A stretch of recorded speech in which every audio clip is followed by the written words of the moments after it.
this is our call to action. The way I see it, if the international community continues to be complacent, then Uganda will go from bad to worse.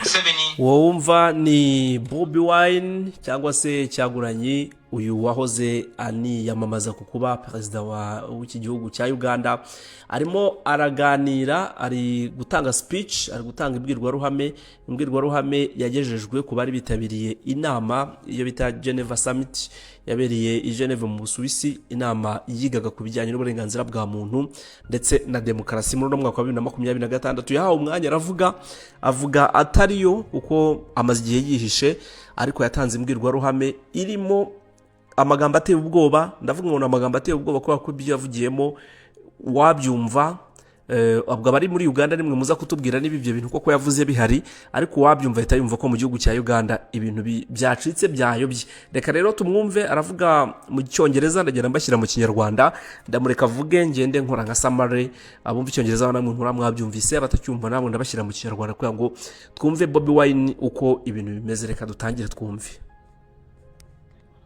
For weeks and then declared himself winner of the 2021 presidential election. Now it is 2026 and here I am again speaking to you at the Geneva Summit. Nothing has changed for the better, only going from bad to worse. Ati rero kuva mu 2021 mu bihe byatambutse ubwo nagerageza gushaka kwiyamamaza yagiye nkoma mu nkokora ibintu biba bibi, atariko nanone byakomeje kugenda biba bibi kurushaho. Noneho ubu ngubu turi mu 2026 ndimo ndababwira, ngiye kubabwira ibyabaye muri no mwaka wa 2026, ati ibintu byabaye bibi kurushaho. Despite what happened in 2021, we were driven by hope to give it another try. So in 2025 I announced that I was running for president. Ati tutitaye ku bintu byabaye mu 2021 uko ibintu byari bibi nyine kurushaho, atariko nakomeje kuyoborwa n'icyizere ndetse n'imbaraga. Ubwo avuga ngo twebwe twakomeje kuyoborwa, ubwo urumva bashyizemo n'abagenzi be. Ati mu 2025 rero nibwo noneho twaje gutangaza yuko ngomba kwiyamamaza ku mwanya w'umukuru w'igihugu. For 112 days I traveled across the country campaigning and the population turned up overwhelmingly. Ati mu minsi igera ku 112 yose nanyuze mu bice bitandukanye by'igihugu ngenda niyamamaza, kandi abaturage baje ku bwinshi kumva imigabo n'imigambi yagomba kubageraho ivuye muri twebwe. Yet again our campaigns were violently attacked, our supporters were murdered, we were blocked from reaching many places and were also blocked from several media stations. Ati rero ikintu cyatubayeho muri icyo gihe, abantu bacu bari badushyigikiye bamwe bagiye bakomwa mu nkokora ntibaze gukurikirana ibikorwa byacu byo kwiyamamaza. Ati ndetse natwe ubwacu mu bikorwa byo kwiyamamaza harano twagiye twangirwa kugera, abandi mbese kwiyamamaza kwacu kwakomwe mu nkokora kurabangamirwa, kugeza nubwo twakumiriwe kujya kubitangaza makuru ngo tugiye kuvuga imigabo n'imigambi yacu. As usual, Museveni shut down the internet again, this time 3 days to the election. Ati hanyuma icyakurikiye ibyo byose rero, igihe cy'amatora kigeze habayeho yuko Museveni yakuye internet mu gihugu nkuko n'ubundi ngo igeze kubikorana mbere. Ati yakuye internet mu gihugu hose mu bihe twajyaga mu bihe by'amatora mu minsi igera kuri 3 yose. Happened thereafter was not an election but a military operation. The election was so rigged to the point that even at the polling station where Museveni voted for, he got much more votes than the actual registered voters in the register. Our polling agents in several places were arrested and whisked away. Several of our party officials were arrested and many abducted. Rero aravuga ati ikintu cyabayeho muri ibyo bihe by'iminsi igera kuri 3 yose bakuyeho internet, habayeho iciswa amatora, ariko ntabwo ari amatora ahubwo ngo hari operation za gisirikare zarimo ziba. Nibwo avuga nyine ko abantu bagendaga bafatwa abandi bagafungwa, n'ibikorwa ngo byo kwiba amajwi ngo byarimo bijya mbere. Ati naho Museveni bwe yatoreye habayeho kwiba amajwi aho umukuru w'igihugu yatoreye, mbwo mu magambo make. 2 female deputy presidents of our political party were abducted and held incommunicado in a military barracks for 3 weeks before being thrown into a prison where they are languishing right at this moment. Ati bamwe rero mu bayoboke bacu n'abanyamuryango bacu barimo n'abayobozi nyine bamwe bungirije kuri we, ati bamaze igihe kingana n'ibyumweru 3 byose baraburiwe irengero, barafashwe tutazi aho bajyanwe. Nyuma y'ibyo byumweru 3 nibwo baje kugaragara nyine, ariko bahita bajyanwa nabwo muri gereza. Ati nuko byagenze. Military was deployed on our streets, shooting on spot whoever dared to challenge the criminality. It was under these circumstances that Museveni yet again declared himself winner of the election, this time with over 70% of the vote. Ati muri ibyo bihe rero icyabayeho kindi gikomeye nuko inzego z'umutekano zarimo zirasa abantu mu gipimo, zirasa abantu mu cico, aho abantu bamwe bagiye baraswa, bamwe bakanapfa. Ati ibyo byose bikaba biza no kurangira noneho Perezida Museveni adeclare ko ravanga declare himself nyine yemeje yuko ari we watsinze, ako ni komisiyo y'igihugu yabyemeje nubwo avuga ko ari we wabyemeje. Ati yemeje ko ari we watsinze amatora noneho kuri inshuro agira n'amajwi ari hejuru ya 70%. I'm speaking to you while in hiding. This is because as soon as the election was finished, Museveni's son, who is also chief of the Ugandan military, issued an order to take me to him, dead or alive. Ati ubu tuvugana rero ndimo ndabaganiriza, urumva yabahaga imbwirwaruhame abantu bari Geneve mu Busuwisi. Ati ubu tuvugana muri aka kanya ndabaha imbwirwaruhame ndi mu bwihishote kubera ko nyuma y'amatora akimara kurangira batangiye kumpiga. Hanyuma umuhungu wa Museveni, ubwo n'umugaba mukuru w'ingabo za UPDF za Uganda nyine ariwe General Kainerugaba Muhoozi, yatanze itegeko ry'uko bagomba kumfata bakamungezaho naba ndi muzima cyangwa napfuye. The military acted on his order and raided my home. They tortured my family members, humiliated and undressed my wife, accusing her of hiding me. Ati uretse icyo ngicyo rero cyo gutanga ibwirizwa ngo baze bamfate ndi muzima cyangwa napfuye, yanatanze n'ibwirizwa bagaba ibitero ku rugo rwanjye, baragenda bahohotera umugore wanjye ndetse banamwambura ubusa. Hanyuma ibyo byose arabikora amushinja yuko ngo yaba yarampishe. They were recording and taking pictures of her, which the military chief later on shared on Twitter and bragged about capturing my wife. Ati rero ibyabayeho baranamufotoye, amafoto y'ibyo byose bamukoreraga bagende bayashyira kuri Twitter, ubona rwose nta n'isoni bibateye. Ati ibyo bintu byabaye. Also took over my home and surrounded it, and they are occupying my home as we speak right now. Ati uretse ibyo rero kandi nanone urugo rwanjye baragiye noneho baramera nk'abarushimuse, bararugota n'amaginga yatuvugana baracyahazengurutse. Ati ntabwo barava ku rugo rwanjye, baracyahazengurutse. My wife and children had to flee the country for fear of their lives. I am in hiding, but I don't want to be in hiding. It was necessary though, so I can stay alive and be able to speak to you right now. Ati ubwo rero tuvugana njyewe umuryango wanjye nanjye ufite kuba wahunga igihugu ukagenda kubera ibibazo nyine by'umutekano wabo. Atari ko noneho nanjye ubu tuvugana ndi mu bwihisho ndihishe, atari uko nshaka kwihisha ubwo kugira ngo nkomeze kubaho, kugira ngo mbashe kubabwira ibintu birimo biraba mu gihugu cya Uganda. I've said it before and I say it again that I will resurface at the right time in my country. I feel like the international community has abandoned us. They've ignored us and they've left us to the fate of dictators. Ati igihe kizagera rero nigaragaze nkuko nakomeje kubivuga, igihe kizagera nkagaragara mu gihugu cyanjye. Atari ko aka kanya niyumva nkaho imiryango mpuzamahanga cyangwa se umuryango mpuzamahanga usa naho wadutereranye, wagira ngo waraturetse ukaturekera mu biganza by'umunyagitugu. Ubwo ngubwo atangiye kuvuga kuri Perezida Museveni. When I ran for president in 2021, Museveni and his thugs denied their crimes. They killed our people and denied it. They tortured people and denied it. They raided our houses and denied it. General Museveni has been a smart dictator because he puts on a suit, goes to the West and to the UN, speaks very nicely about democracy and human. Ati mu bihe byatambutse mu 2021 ikintu cyabayeho, ati ubwo twiyamamazaga habayeho kudufatira abantu, abaho kubica, abandi barabatocaringa ariko bakagenda babihakana. Nta kintu mwigeze muvuga, mwaracecetse mu ryumaho, nta kintu mwavuze. Urumva ni nkaho ari kubashinja ko ntacyo bakoze. Ati Perezida Museveni afite ubwenge n'ubuhanga buhambaye bwo gukora igitugu cye, niko ari kubivuga. Ati ashyiramo agakote akaberwa kamera neza, agahagarara mu nama y'umuryango w'abibumbye muri UN, akavuga neza asobanura ibijyanye n'uburenganzira bwa muntu ndetse na demokrasi. Ati abivuga neza cyane. Ati n'umunyagitugu w'umunyabwenge. But realistically he does not mean any of those. He talks about our so-called Human Rights Commission in Uganda, but the same person closed the UN Human Rights Office in Uganda 2 years ago. Ati rero ni kenshi akunda kuvuga ku bijyanye n'uburenganzira bwa muntu ndetse na komisiyo y'igihugu y'uburenganzira bwa muntu, atari ko igitangaje niwe muntu wafashe icyemezo cyo gufunga ibiro by'ishami ry'umuryango w'abibumbye rishinzwe uburenganzira bwa muntu mu gihugu cya Uganda. Ati yararifunze mu imyaka imaze kuba 2 itambutse iryo shami barifunze. They dared to question him about his atrocities.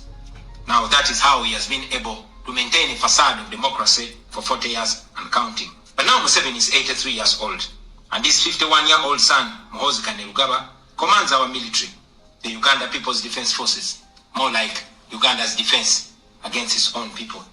Ati rero ikintu kindi gitangaje aho uyu munsi tuvugana President Museveni afite imyaka 83, umuhungu ufite imyaka 51 ni uyoboye ingabo z'igihugu cya Uganda UPDF. Ati rero umuhungu we kinari gukora amaginga yari gukoresha ingabo z'igihugu mu guhangana n'abaturage b'igihugu nyine, kandi ari akagombye kuba ari ingabo zabo. Ati arimo arazikoresha. He's effectively in charge. Unlike his father, Muhoozi does not play the role of a good dictator. He openly and shamelessly says despicable things on social media. On Twitter, he openly confesses and brags about committing atrocities against the people of Uganda. When he was summoned by Parliament, he called Parliament a house of clowns and fools, and he threatened to arrest all of them. Ati ngize icyo mvuga kuri General Muhoozi, avuga ati imiterere ye uburyo akora kimwe nka papa we. Ati we baratandukanye, we ntabwo yihishira. Ati ni umuntu uvuga ibyo akora byose akabishyira habona, ubwo aratanga ingero zo kuri Twitter z'ibyo ajya avuga. Ati aratoteza abaturage b'igihugu cye, nk'urugero ati yigeze gusa gutuka abagize inteko ishinga amategeko avuga ngo ni nk'inzu cyangwa se ingoro yuzuyemo ibigoryi n'abatagira ubwenge. Avuga ati vuba handaza kubata muri yombi, kandi rero abanyina ajya bivuga kuri Twitter akavuga ati mwebwe ibintu byanyu nzaza hambire mwese mbajyane mbafunge. Ati nibyo bintajya avuga. He describes judges of the Supreme Court of Uganda as clowns in wigs, and he has threatened to crush all journalists that dare to criticize his actions. Ati hari n'ikindi gihe yigeze kuvuga, ibyo nibyo Bobi ari kuvuga nyine, ari ngo yigeze kuvuga avuga ngo abacamanza ba Uganda nta byabo nyine bameze urabona bya bintu abacamanza babambaye, ariko menya mu Rwanda batabyambara, menya byambarwa n'ibindi bihugu. Njya mbona hari abo mu bihugu babyambara bimeze nk'imigwegwe cyangwa imigara. Ati nibyo byo kuba muri aho ngaho mwambaye ibyo bintu ku mitwe gusa. Ati ndaza kubonana namwe ngo icyo gihe kandi nabwo yanavuze ko n'abanyamakuru ngo bazagerageza gukritika ubutegetsi bwa papa we, abo nabo azabakwega bakahura n'ishyano. Last year, he abducted, detained and tortured my close friend and bodyguard called Eddie Sebufu, also known as Eddie Mutwe. Ati rero mu mwaka ushize nabwo yagize gutya, ategeka yuko bata muri yombi umuntu wanjye wa hafi ari na mu bodyguard wanjye bamwitandura yitwa Eddie. Ati bakunda kwita Eddie Mutwe. Eddie bamwita Mutwe. Ni umugabo w'ubwanwa bwinshi na skinhead, umutwe urogoshe ni skinhead, menya rero impamvu bamwita Eddie Mutwe. Ati rero baramufashe baramujyana Eddie Mutwe wanjye bajya kumutocaringa, kumukorera toca yicarubozo ubwo ngubwo ni muri ubwo buryo. He later on posted on Twitter naked pictures of Eddie, boasting that Eddie Mutwe was in his basement learning Museveni's mother tongue, Unyankole. Ati ikintu kibabaje noneho yaje no gutinyuka ashyira kuri Twitter amafoto ya Eddie Mutwe bamwambitse ubusa, barimo baramutoteza banamuhatira kwiga ururimi rwa papa wenyine, ubwo ni Museveni avuga. Barimo bamuga bati igura ururimi ku ngufu, ni urunyankore, ko Museveni nyine ururimi rwe kavukire ni urunyankore, bavuga urunyankore. Ati barimo bamuhatira kurwiga ku ngufu bamutoteza. Last month he bragged about killing 22 of my friends, and he said that he's praying that I am the 23rd person for him to kill. Ati mu kwezi gushize, mu minsi ishize yavuze yuko yigambye ko ngo bishe abantu 22, hanyuma anavuga yuko ngomba kuba 23 ugomba kwicwa. Ariko kimgibi Kayiniro gaba yarabivuze kuri Twitter, nabwo nubwo abivuga akahita yongera kabisiba, ariko yabinyujijeho havuga ati ahubwo ni bakeya, kandi ahubwo cyaguranye araza kuba akunda kumwita Bobi araza kuba 23. In other words, Museveni and his son no longer fear international retaliation for their crimes. They've been so emboldened by your lack of action They know that they can murder their own people, imprison them, torture them, remove their fingernails, push needles down their testicles, and ati rero ikintu kigaragara mu magambo make ni ko ari kuvuga nyine, ati mu magambo make bigaragara yuko Museveni n'umuhungu we badatinya ibihano cyangwa se badatinya kuba bafatirwa ibihano, amategeko yabakurikirana, kandi byose biterwa nuko ngo ntacyo mwigeze mukora. Ubwo ngubwo arimo arabwira abantu bari Geneve nyine bari muri ibi by'uburenganzira bwa muntu, ati ntacyo mwigeze mukora. Ati barifata bagafata abantu batavuga rumwe nabo bakabafunga, they remove their fingernails, babakuramo inzara, hari n'ibindi avuze mu kanya, bati babajomba, they push needles down their testicles, kare danjera, babajomba inshinge ku bugabo bwabo, buriya bifatanye n'ubugabo ariko byose byitwa ubugabo, biriya biri hasi bibiri byegeranye. Ati babajombaho inshinge, bakabajombaho inshinge, ati ibyo byose bakabikora ubundi mukicecekera. Nothing will happen to them. Now they're using rape as a weapon. Boys and girls, men and women, people of all ages have reported being sexually assaulted by Muhoozi's military. Aha rero navuze ntimuze kudufasha abantu muri aho ngo rwose mutubwire ibi bintu niba bijya biba. Bobi Wine aravuga ati ikindi kintu bari gukoresha muri iki gihe n'intwaro yo gufata ku ngufu.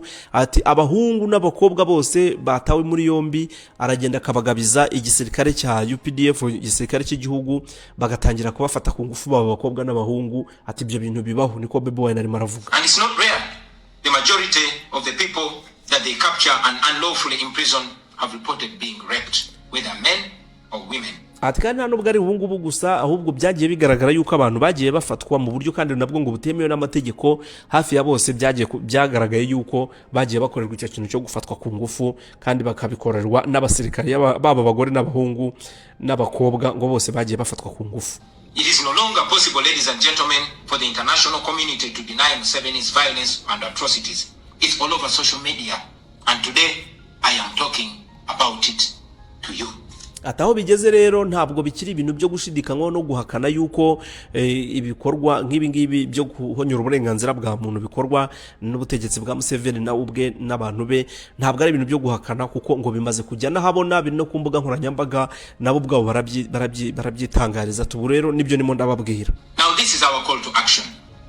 The way I see it, if the international community continues to be complacent, then Uganda will go from bad to worse. Museveni and his son's military will massacre many more innocent Ugandans. You, ladies and gentlemen, in the Western world, will be forced to grapple with millions of Ugandan refugees pouring into your countries. And maybe then ahangaha aravuga ati rero ntabwo ati icyo dusaba nuko hagomba kugira ikintu gikorwa. Niba nta kintu gikozwe ibintu bizaba bibi kurushaho. Ati abantu bazakomeza kugenda bicwa. Ati Museveni azakomeza kugenda yica abantu be. Mwibuke ko ibindi kuvuga nibyo Bobi Wine yavugiye i Geneve, ntabwo ari amakuru ndi kubaha yandi, ntabwo ari byo ndi guhimba n'intuze, ni speech ndimo ndatranslatinga ngo muyumve. Atazakomeza kugenda yica abantu be. Ati abantu bapfa ari benshi. Ati rero bantu bo mu burengerazuba bw'isi ba Western countries nyine ibyo bihugu urumva niba ari gutabaza. Kandi Museveni mu minsi ishize yavuze ati wowe uri igikoresho cy'aba Western, uri umuntu ukorera abantu bo muri bihugu, nawe arimo arabatabaza rero ngo bagire icyo bakora. Ati nimutagira icyo mukora muzajya kubona mubone impunzi nyinshi z'abanya-Uganda zije zihungira mu bihugu byanyu. Ati kandi muzabibona bazaba benshi. The international community will come and commiserate with the people of Uganda just like they did after the genocide in Rwanda, but it was too late. Ati ikindi kintu kiteye n'ubwoba, ati nimutagira ikintu mukora mu maguru mashya, mu minsi iri imbere muzajya muze gufatanya n'igihugu cya Uganda kwibuka bishwe. Ati nkuko bijya bigenda mu Rwanda mufatanya nabo kwibuka kubera ko nta kintu mwigeze mukora. Ati bwo rero nimukomeza kurebera gutyo bizaba nkuko mu Rwanda byabaye, kuko mu Rwanda habaye jenoside yakorewe abatutsi, amahanga arebera. Nawe arimo aravuga rero yuko nibatagira icyo bakora ngo abantu bazapfa bikajya muri urwo rwego ngo amahanga ari kurebera. Second option is that the international community rises to the occasion. You stand by the values that you profess, democracy and human rights. You can rein in on General Museveni and his son through targeted sanctions as well as financial and legal pressures. ati rero mugomba gushyira mu bikorwa ibyo muhora muvuga bijyanye n'uburenganzira bwa muntu. Ati nk'ubu mwakagombye gutangira gufatira ibihano Museveni n'umuhungu we, mukamufatira ibihano byabo by'ubukungu ndetse no kumushyiraho pressure cyangwa se igitutu mu bintu bijyanye n'amategeko. Ladies and gentlemen, Ugandans are not seeking for pity. Ugandans are only seeking to see the world take action against the individuals that have violated their rights for far too long. Ati ntabwo abanya-Uganda icyo bari gushaka muri iki gihe ntabwo ari impuhwe tuvuga ngo mutugirire. Icyo dushaka muri iki gihe cyangwa icyo dusaba, turasaba yuko hagira igikorwa n'ibihano bigafatirwa abantu bakomeje kuhonyora uburenganzira bw'abanya-Uganda imyaka ibaye myinshi. Those that have abused democracy with impunity should be the starting point. Please sanction these individuals. Sanction General Museveni. Sanction General Muhoozi. Ati ndabinginze mufatire ibihano Museveni, mufatire ibihano General Muhoozi, mugaba mukuru w'ingabo za Uganda. Sanction all the police and military officers that are responsible for gross human rights violations. Ati mufatire ibihano abapolisi bose bagiye bagira uruhare mu ihonyora ry'uburenganzira bwa muntu. Those commanders. Sanction the judicial officers that have aided criminality through deliberately misinterpreting the law or skewing it. Those that normalize electoral fraud. Ati mufatire ibihano buri bantu bose bagiye bagira uruhare mu kuba amatora yibwa. Mufatire ibihano abasirikare bagize uruhare mu kuhonyora uburenganzira bwa muntu no guhitana ubuzima bw'abantu. Mubafatire ibihano mutajenjetse. Suspects that should actually be sent to hospital. Sanction these individuals because their combined efforts in the last election effectively give autocracy a blank check to rule over the people of Uganda for 5 years. We call upon the international community to treat General Museveni exactly how they treated Idi Amin, because Idi Amin. Hata rero ati turasaba umuryango mpuzamahanga kuba wafata cyangwa se ukabona mu ishusho imwe Museveni, ukamubona mu ishusho imeze nkuko nawe nkuko babonaga Idi Amin dada. Nibyo nabavuga nti umugabo kabisa yabigejeje tufa, yabigejeje kurati mu murebe mu ishusho nkuko mwabonaga Idi Amin dada. Reka twumve kuna bisobanura. What he did to Ugandans for only 8 years. Museveni has done much worse to the people of Uganda, and it has been for 40 years and counting. Because of the inaction. Ati mpamvu mvuga ibi ngibi nuko Idi Amin dada ibyo yakoze, amabi yose mwamubonanaga yakoze mu gihe cy'imyaka 8 gusa. Atariko noneho Museveni we amabi akora ameze nka Idi Amin yakoze mu gihe cy'imyaka 40 kandi n'ubu ngo aracyakomeje gukomeza kubikora akiri no ku butegetsi. The international community, Museveni's mode of dictatorship and human rights violations is being seen as acceptable in the region, and it must be stopped before it is exported to other countries in the region and in the continent. Ati rero ati ngiyo turebye mbona jewe ibikorwa bya President Museveni n'ukuntu igitugu cye ngo kimeze nkaho igitugu cye kimeze nkaho cyahawe cyemewe cyangwa se gishyigikiwe cyangwa se ntacyo gitwaye mu karere.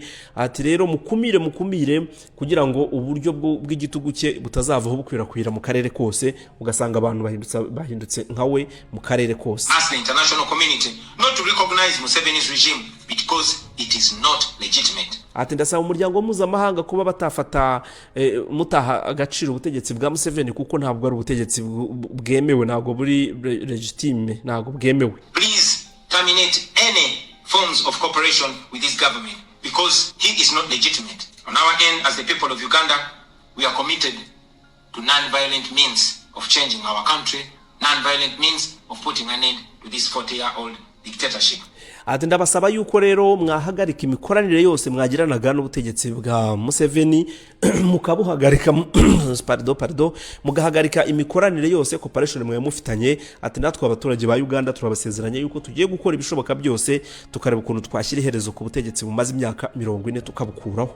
And you can be sure that the people of Uganda will sooner or later free themselves, because oppressed people cannot stay oppressed forever. With your help, friends, with the help of the international community and development partners, we can change our country. We can liberate Uganda before it is too late. Ati rero ndabashezanya yuko nubwo tumaze igihe turi kuri iyo nkeke, ariko igihe kizagera twibohore, tugire freedom.